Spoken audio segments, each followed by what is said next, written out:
Good morning students. हम पढ़ रहे थे वायरस, विषाणु। आज हम पढ़ेंगे वायरस का केमिकल कंपोजिशन।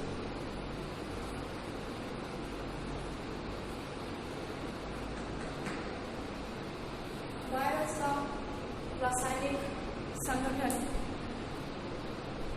वायरस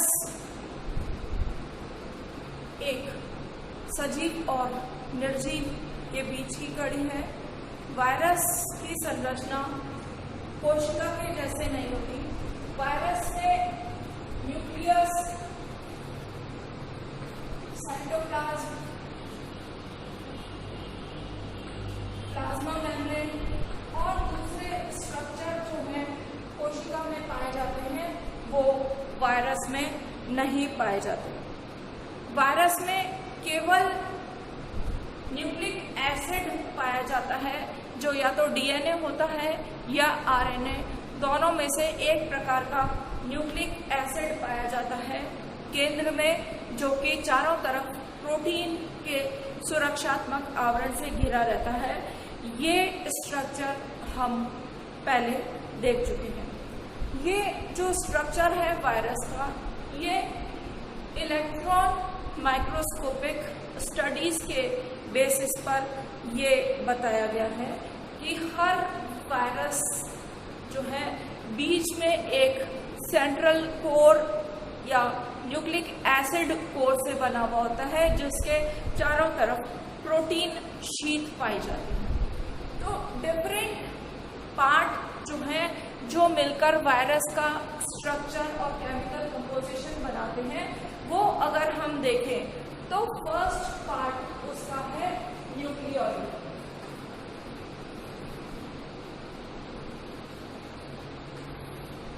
न्यूक्लियोइड या न्यूक्लिक एसिड।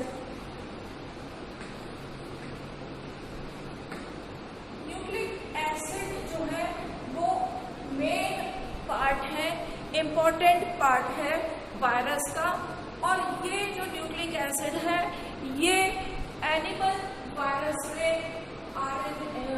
ये एनिमल वायरस में डीएनए होता है और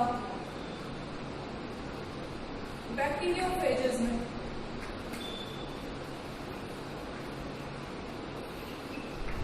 डीएनए। आरएनए होता है प्लांट वायरस में। In general RNA single stranded और डीएनए डबल स्ट्रैंडेड होता है, लेकिन 5X174 ऐसा एनिमल वायरस है जिसमें कि डीएनए पाया जाता है, बट ये डीएनए सिंगल स्ट्रैंडेड है। जनरली डीएनए जो है डबल स्ट्रैंडेड डीएनए पाया जाता है। आरएनए सिंगल स्ट्रैंडेड होता है, बट आरएनए यहाँ पर double stranded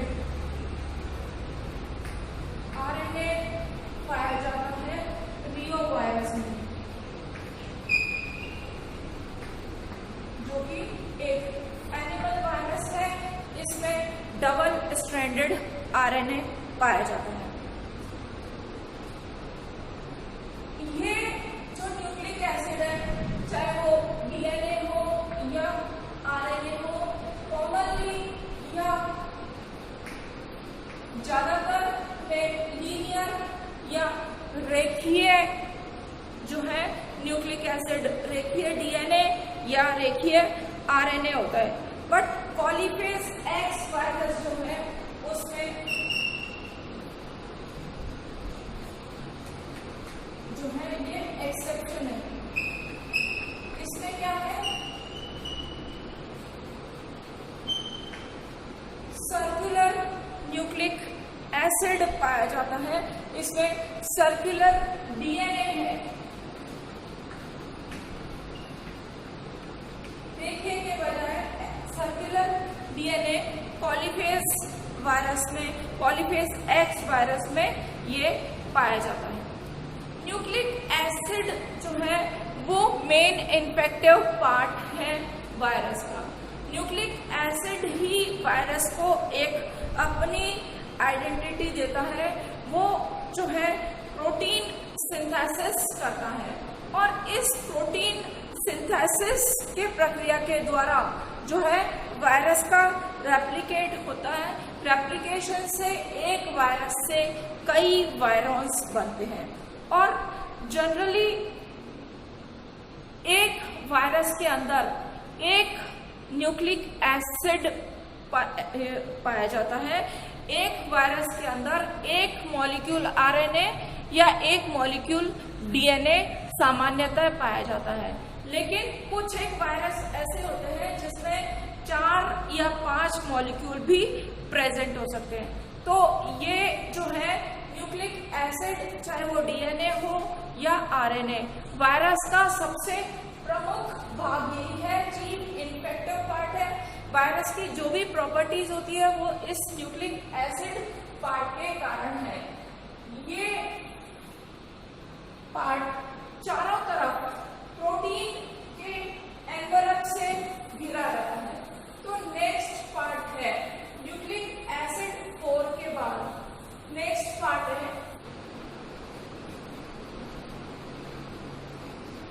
capsid. Outer part है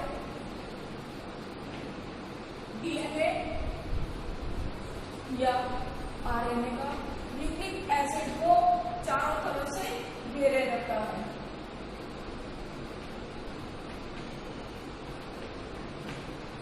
ये जो कैप्सिड है इसका शेप जो है वो वायरस का शेप डिसाइड करता है।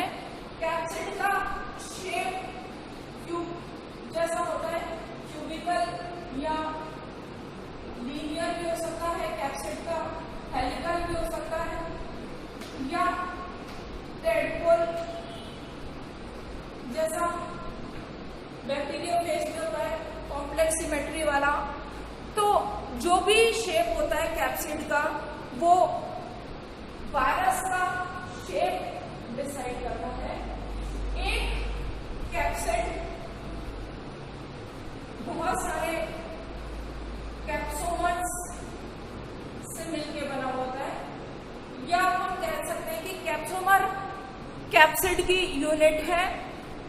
उदाहरण के लिए अगर हम तंबाकू के मोज़ेक वायरस की बात करें तो एक टीएमवी के वायरस के अणु में 2130 कैप्सोमर्स होते हैं।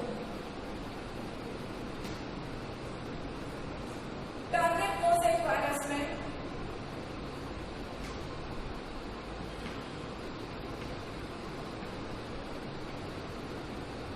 32 कैप्सोमर्स होते हैं और एडिनो वायरस में 252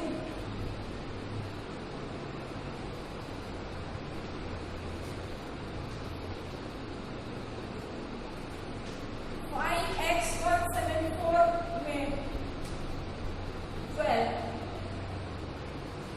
एक कैप्सिड में 12 कैप्सोमर्स होते हैं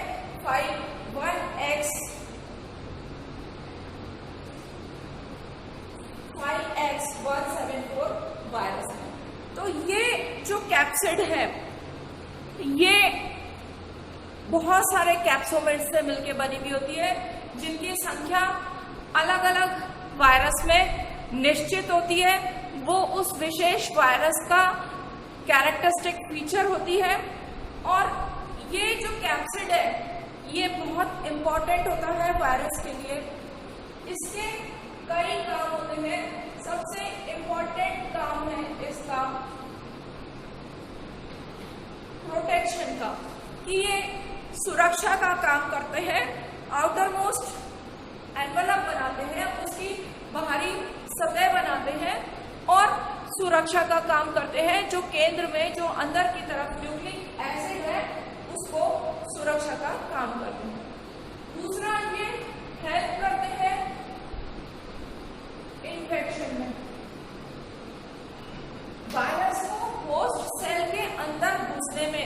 penetration of virus into host cell, उसमें ये मदद करते हैं। इस तरह से ये इन्फेक्शन करने में मदद करते हैं। ये इसका इम्पोर्टेंट काम है। इसके अलावा ये होस्ट सेल में जब न्यूक्लिक एसिड और प्रोटीन सिंथेसिस में मदद करते हैं। जब होस्ट सेल की ग्रोथ हो रही होती है, वृद्धि के समय, ये होस्ट सेल के न्यूक्लिक एसिड और प्रोटीन सिंथेसिस में हेल्प करते हैं।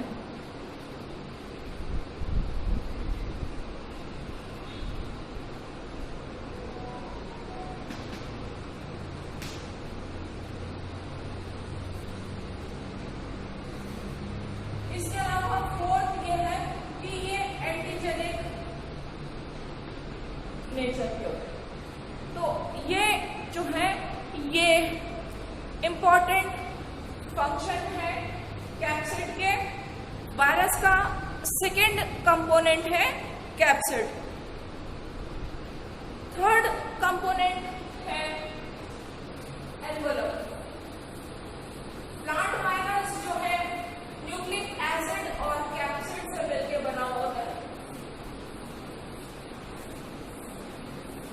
आउटरमोस्ट एनवेलप जो है वो एनिमल वायरस से यहां पर generally present in animal virus. यहाँ पर हम जनरली टर्म से यूज करते हैं कि मैक्सिमम जो है एनिमल वायरस में ये पाया जाता है, कुछ एक में नहीं भी पाया जा सकता है। और जनरली ये एब्सेंट इन प्लांट वायरस। ये जो एनवेलप है ये आउटसाइड कैप्सिड है।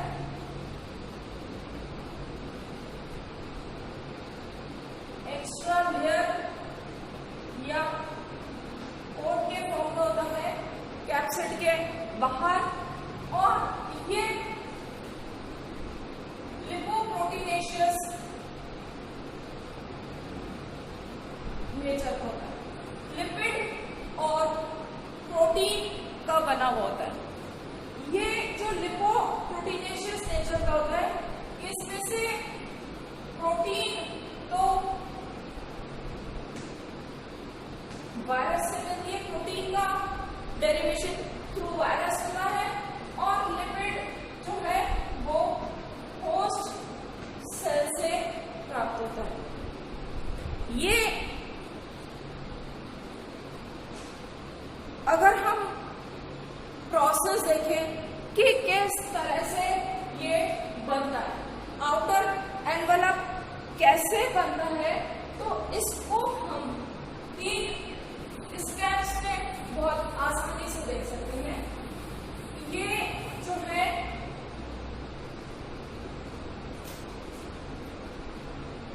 होस्ट सेल के अंदर बनता है। ये है होस्ट सेल की मेम्ब्रेन।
जीनोम, ये वायरल जीनोम, और ये है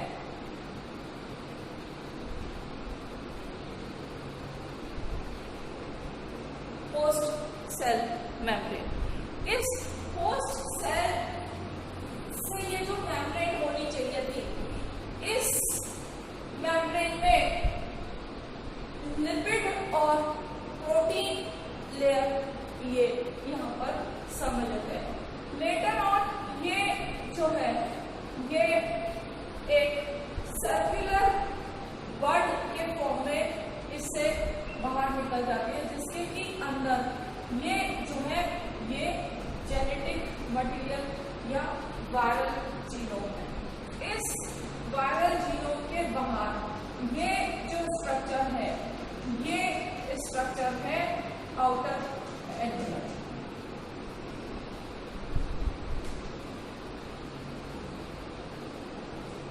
इस आउटर एनवेलप से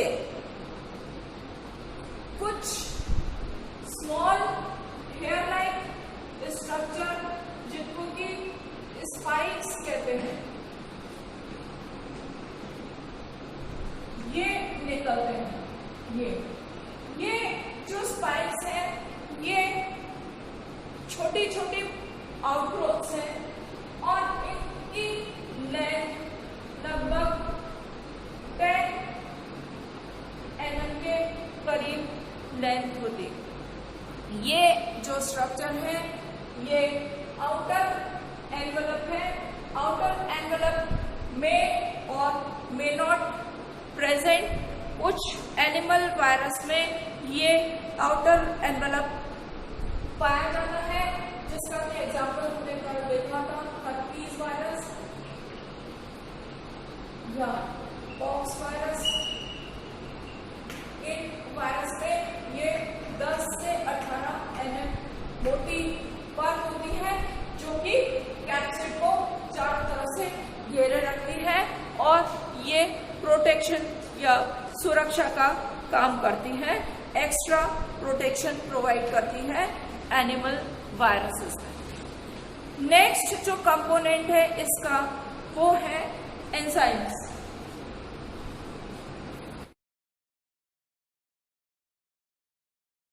न्यूरामिनिडेज, ये जो वायरस है,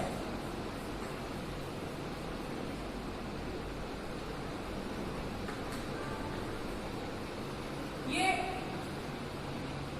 फर्स्ट वायरस एंजाइम है। प्रथम ऐसा एंजाइम है जो कि वायरस में पाया गया, और ये जो वायरस है ये जो डीएनए डिपेंडेंट आरएनए पॉलीमरेज का सिंथेसिस करता है। तो ये वायरस जो है, और लेटर ऑन ऐसे कई वायरस डीएनए पॉलीमरेजेस और आरएनए पॉलीमरेजेस,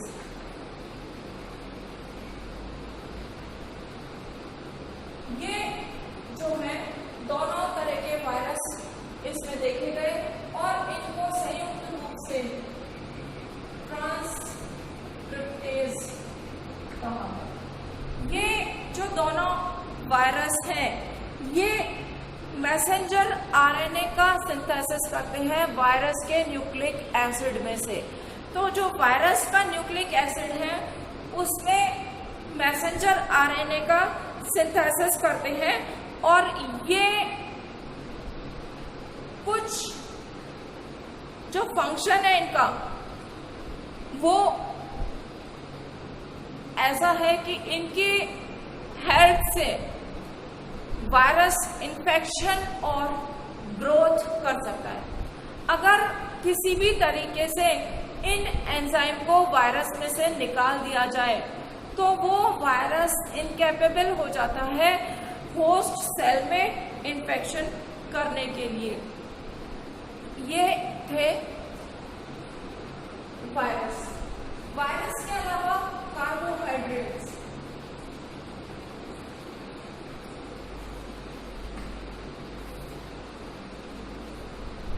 कुछ वायरस जो है उसमें कार्बोहाइड्रेट की उपस्थिति देखी गई है, जैसे कि इन्फ्लुएंजा वायरस, लेकिन इसके बारे में ज़्यादा स्टडीज नहीं हुई है, डिटेल्स इसकी नोन नहीं है, इसलिए कार्बोहाइड्रेट का स्ट्रक्चर और फंक्शंस या रोल उनका क्या है वायरस में, ये ज्ञात नहीं है।